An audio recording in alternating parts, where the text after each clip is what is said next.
Okay, and we continue our Lenten reading, practical meditations for every day of the year. And we are on the third week of Lent, Monday. Motives for penance derived from the thought of the loss which the sinner incurs. Imagine you see St. John the Evangelist writing to the church of Laodicea.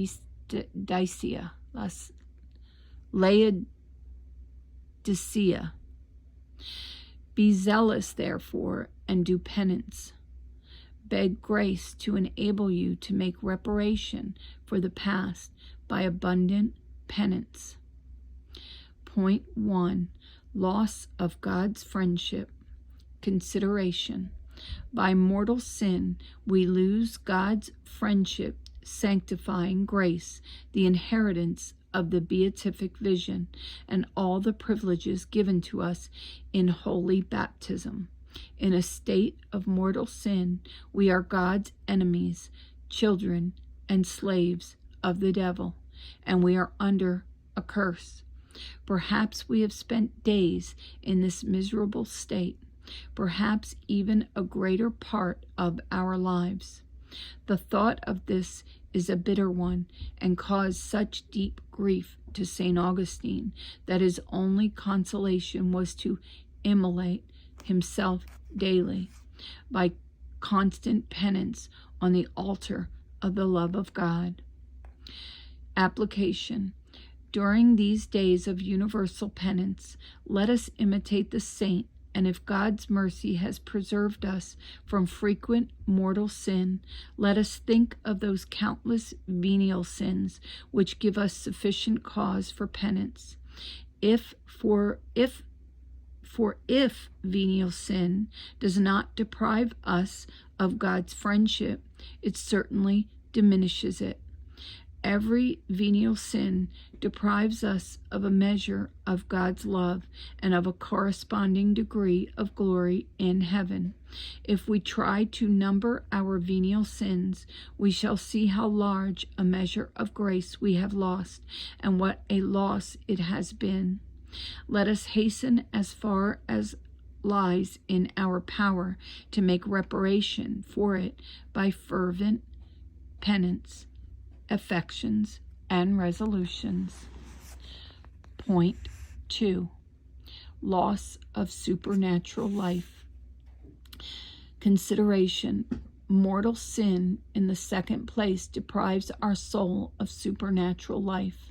That life consists in our union with God by the bonds of love. Mortal sin breaks this tie, interrupts this union, and, while separated from God, the soul is like a dead body, incapable of a meritorious action. Our best works are dead. Every day, every month, passed in this state is lost for all eternity. Application.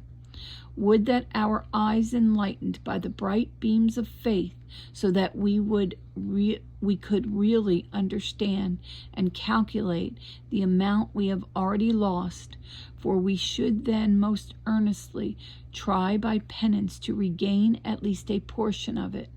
Venial sin does not destroy this supernatural life, but it weakens it. The soul is less fruitful in good works, and these works are less pleasing to God, less meritorious. Moreover, our human imperfection is so great that our best works are always marred by it, and lose somewhat of their merit. The saints tried to compensate for all this by great penance and by constant mortification. Ought we not imitate them, we who have sinned so much and repented so little? Affections and resolutions. Point 3. Loss of sanctity. Consideration.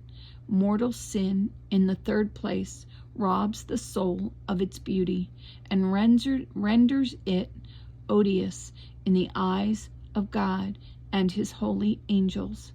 As says the Scriptures, they are become abominable.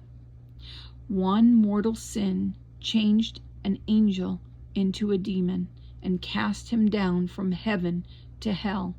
How then must a soul defiled by numerous mortal sins appear in the eyes of God? What will be its destiny in eternity when the punishment will be in proportion to the sins committed?